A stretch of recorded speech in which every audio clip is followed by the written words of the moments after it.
What's going on, everybody? Shonen Express here, coming to you with another weekly Shonen Jump newsletter, and this is week 1 of the 2022 weekly Shonen Jump cycle, so I'm super excited about that. We're starting a new year in the magazine.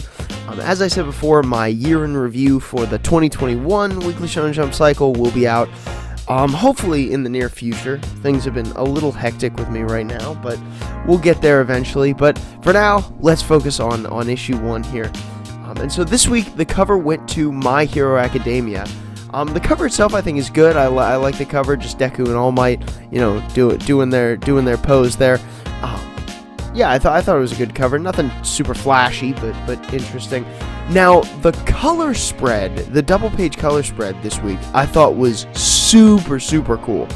I actually didn't know this when I read it, but I found out later that this is actually part of the popularity poll in Japan, and so these characters are the most popular characters there. And there was one character I didn't recognize. That Rhodey, I guess, is from the movie. I haven't seen any of the My Hero Academia movies, so I didn't know obviously who that was, but I really love this color spread. I love the animal partners that kind of seem like they represent something about whoever they're with. I thought that was really cool, and so these are the most popular My Hero Academia characters.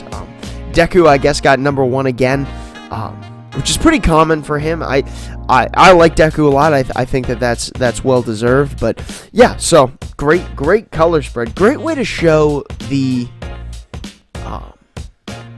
popularity poll results. I think that's a really cool way to do it.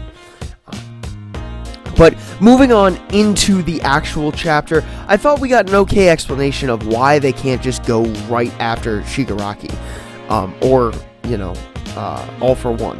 They can't just go straight at him because they don't quite know where he is, and on top of that, they're the ones that have to, the Shigaraki's side are the ones that have to make the first move. So it's a little bit of an explanation. It feels a little unnecessary to me, but that's okay. I think we need some time away from major conflict in this series. I know that Horikoshi is running this series to the end, but I think it will be good to spend some time away from major conflict for a little while, and so hopefully that this will be able to do that.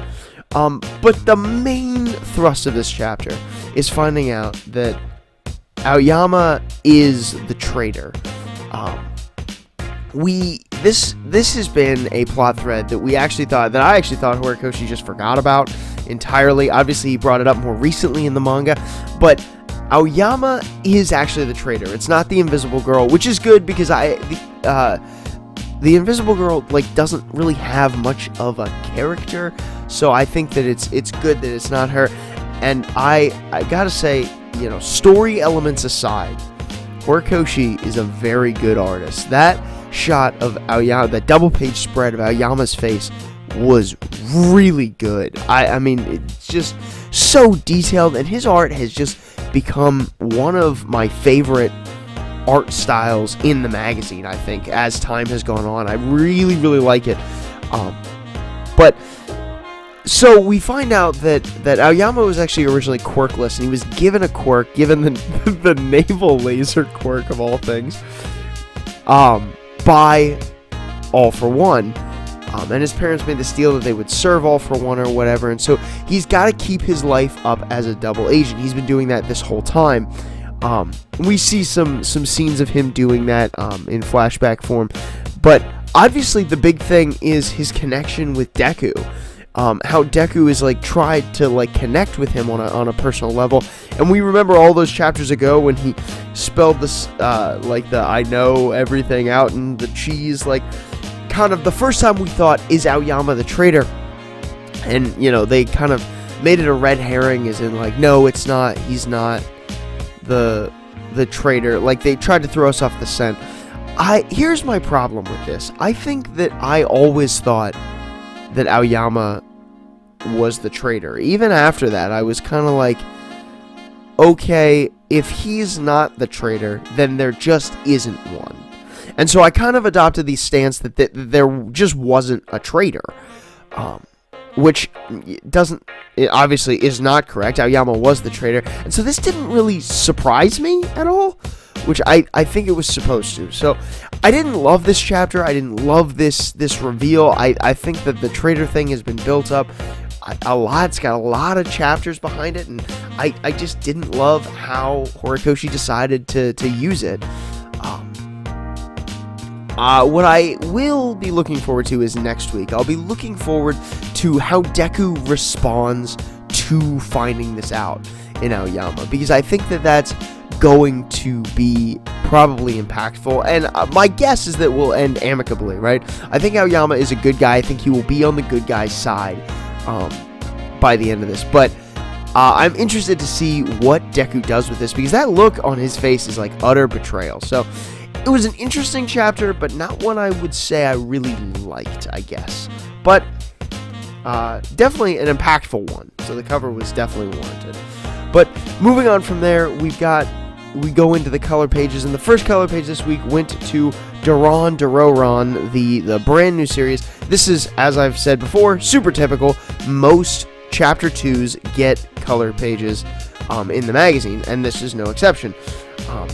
The color page itself I thought was okay, nothing super special, just kind of a picture of Dora with Kusanagi there. It was okay, didn't have any complaints about it. I like the art style, so it was alright. But getting into the chapter, we got a little bit of Kusanagi's background and how he keeps running away from both Mononoke and humans because no one accepts him, and how he's decided that he has to do this mission of reforming Mononoke is going to have to come from him. He's going to have to do it all by himself, and this is the MO that he's had his whole life, and obviously the Dora is changing a little bit as it goes. I like the part where they're trying to figure out how to hide Kusanagi. Like, Kusanagi can obviously shapeshift, so he's trying to figure out what form is the least conspicuous and also the most comfortable, and they make like a hat and a bag, and he turns into like a dog thing at one point. Trying to figure out what shape to take for them to hide together effectively. I like that the hat is what they stuck with for the time being. The beanie, that was kind of funny to see. I really actually thought it was super funny when the two samurai show up and they're like, "What are you doing on the pier? This is restricted." And Dora's like, "How was I supposed to know?" And then it plays back in his head him jumping over a bunch of caution signs. That was actually kind of funny. Yeah, so I liked that. I thought it was a good joke, you know what I mean? I like the motivation and to try and change the samurai's opinion about Kusanagi specifically, that he is a good Mononoke, that he is good. I really like that panel where Dora was like, "This one's a good one." I think that this is probably going to be almost the mission statement from here on in for this, so I definitely liked seeing that, and I really liked the decision to go with the headphones. I really like the design look of Dora with Kusanagi as headphones. I think it's a really cool design, so I definitely like that. Overall, it was an okay chapter 2. I think it helped me a little bit from last week. Last week felt so generic, it hurt. This week's still definitely getting those generic vibes, but I'm picking up on some cool things that could be happening in this manga. Just because it's generic doesn't mean it's not going to be cool or work well. And so I think that this manga might be in that category of, yeah, we've seen it before, but maybe it's good. So we'll definitely give that more of a shot as we go on. And that will bring us to color page number 2, which this week went to Undead Unlock. So the color page itself, I think, was kind of cool. We got the members of the Union with the members of Under. So that was pretty cool. I like that. I liked seeing them together. It was alright. It was just kind of like an average color page, I'd say. I like Undead Unlock's art style, especially when it's got colored. So it was pretty good. As far as the chapter, I like that. I like their plan. I like that Rip is not in on the plan. I think that that's one of the things that I really like about this, is that, like, they're not all together on this plan. I like that Rip's retaliation is actually working in favor of the plan. But I like that he's not part of the plan. I like that this is not a, okay, everybody band together kind of unity thing that it could be, but that they're still not on the same team. They're just currently together. I also find it hilarious that Andy is fighting completely butt naked. This feels like it's going back to the roots of what Undead Unlock was, where Andy was mostly naked. This giant epic fight, and Andy just doesn't have any clothes. But I really liked the team attack between Top and Unbreakable. I thought that was really cool. I love the concept of Top is unstoppable, and then we're moving with an unbreakable wall. So it was really cool. I thought it was a cool attack. And the art was definitely really good on that attack. So it was a good chapter. All things considered, I just don't have a whole lot to say about it. Which brings us to color page number 3, which this week went to Magu-chan, God of Destruction. And actually, a popularity poll happened in Magu-chan, and Naputaku got first place. I gotta say, I didn't see that coming. This popularity, most of the other things I saw coming, the Hermit Crabs getting number 5 was funny. Although, I think that I understand that, because I do really like the Hermit Crabs. So I kind of understand why they got that high up. I can kind of get with it. But it was kind of a surprising popularity poll. I didn't know that Naputaku was that popular.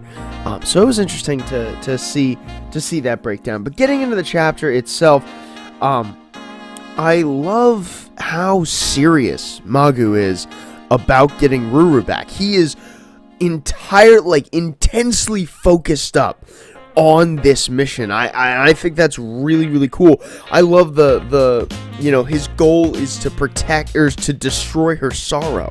That's super cool. And I mean, I guess if I really would have thought about it, I could have seen it coming, but it was really cool.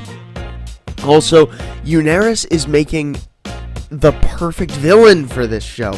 I really, really love that she is this villain, and it's turning out to be such a formidable foe to our main cast. As I've said before, have had a feeling almost the whole run that Yuneris was going to be a villain in the end, and obviously we're seeing it now.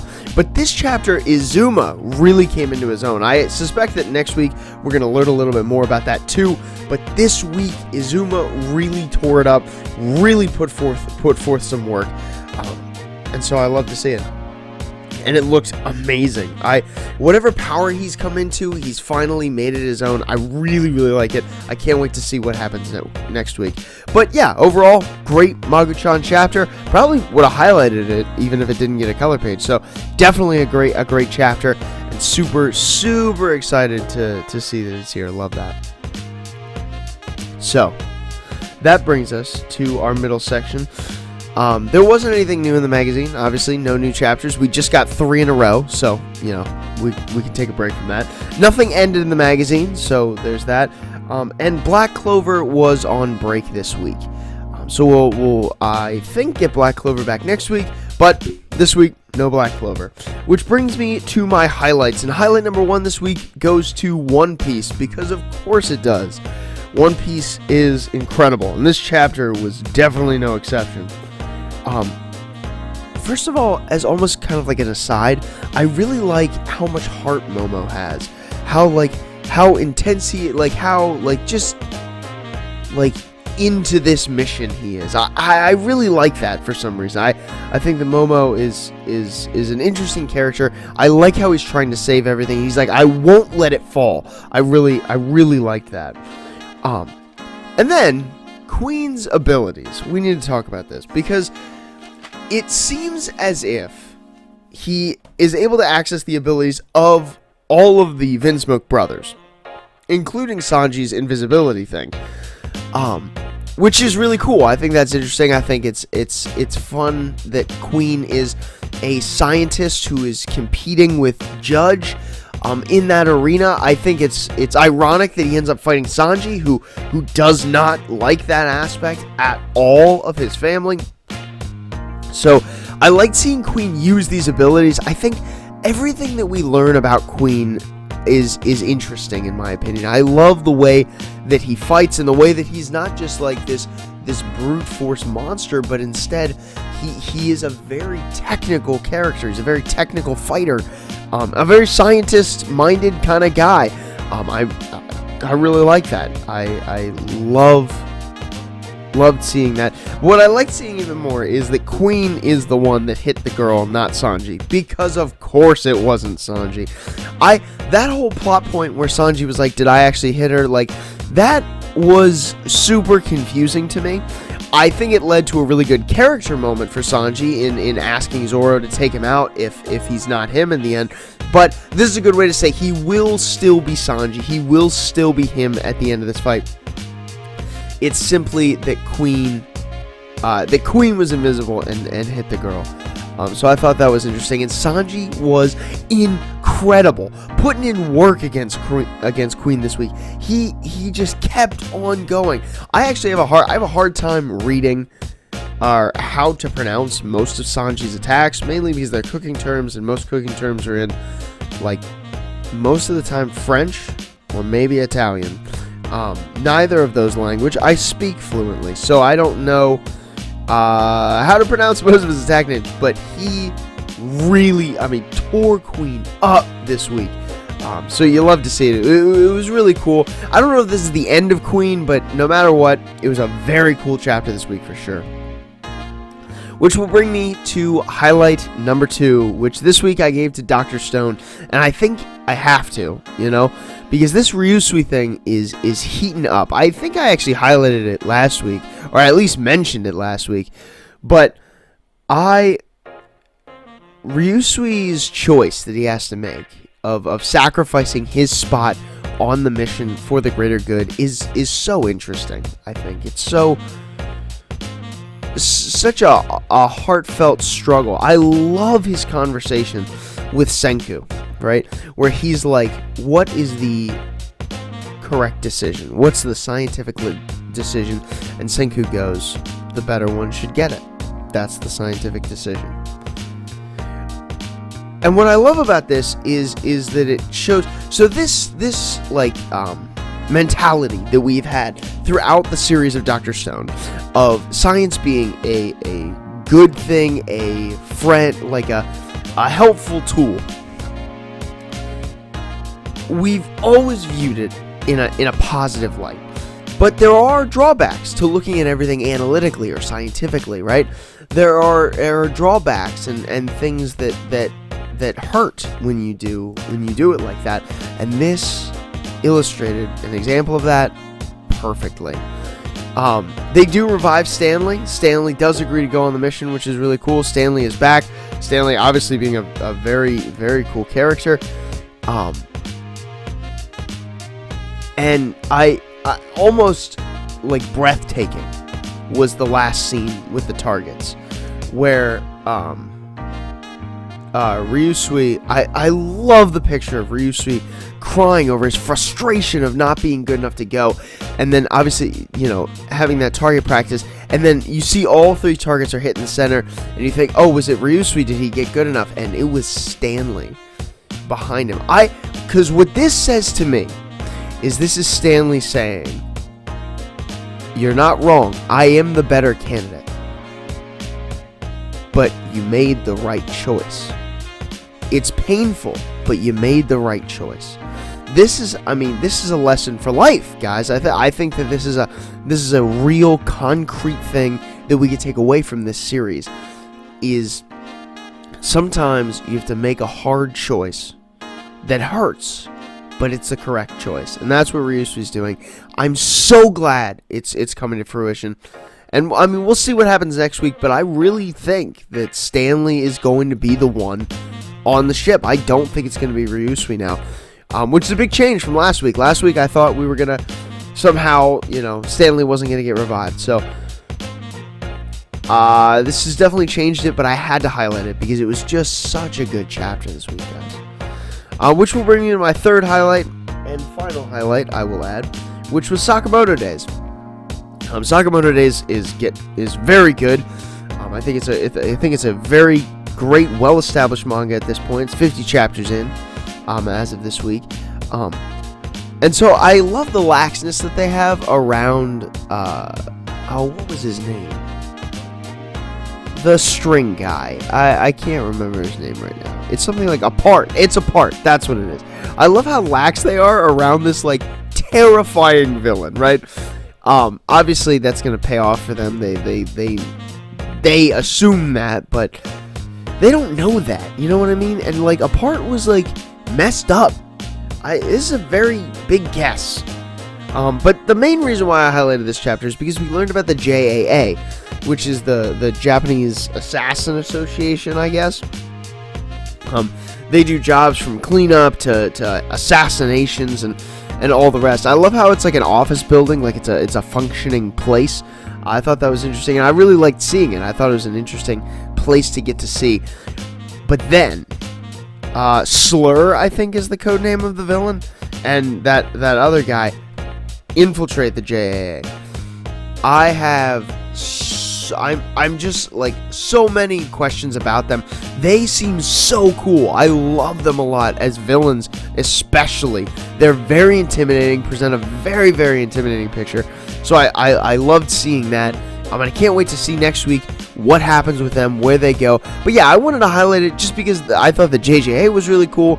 And their interactions, even with the guard, was super cool. And Sagamoto Days is a great manga, so I wanted to highlight it anyway. But that will bring us to my mentions this week. And this week, guys, I have 6 mentions, as per usual. So this week, Jujutsu Kaisen was really good. Higuruma might be one of my favorite characters, and Megumi put in work. Ayashimon, also really good. I love that they're made out of money. Super, super cool twist on the common yokai trope. Just amazing. Mashle, Magic, and Muscles. Another really good chapter. Pretty much the same thing I said last week. Dot's cool. Mash is back now. Dope. Witch Watch. I really liked the little bit of, like, awkward tension between Keigo and the cat girl, whose name is gone now. But I liked it. I thought it was kind of cool. So, I thought it was very interesting. So I liked it a lot. Look forward to more of that dynamic in that manga. Blue Box, because it's Blue Box, and I will never not mention it. The stuff with Shiratsu is really good. I love how she gives a speech essentially to herself, and I'm super looking forward to whether she takes her own advice or not. And me and Roboco, because it was funny, as me and Roboco tends to do. I love that they go to the editorial department, and it's like it's a zoo. They've made this joke before, that the Shonen Jump editorial department is like madness, like with the the editor that they meet even at the beginning of this chapter. They've made that joke before, but they really doubled down, and there's so many references in this chapter. If you're a fan of Weekly Shonen Jump, you should be reading me and Roboco, because it's pretty much just a joke about Weekly Shonen Jump. So I really liked it. It was really good. Had to mention it. But guys, that's all I got for this week. Thanks so much for listening. If you have anything to say, leave it down in the comment section below. I love responding to your comments and interacting with them in any way that I can. Definitely be on the lookout for that year in review video. Hopefully I'll get it up here in the near future. But I bring you these weekly newsletters every single week about Weekly Shonen Jump. And don't forget about the Pillow Fort podcast. Me and Kate are going over One Piece right now.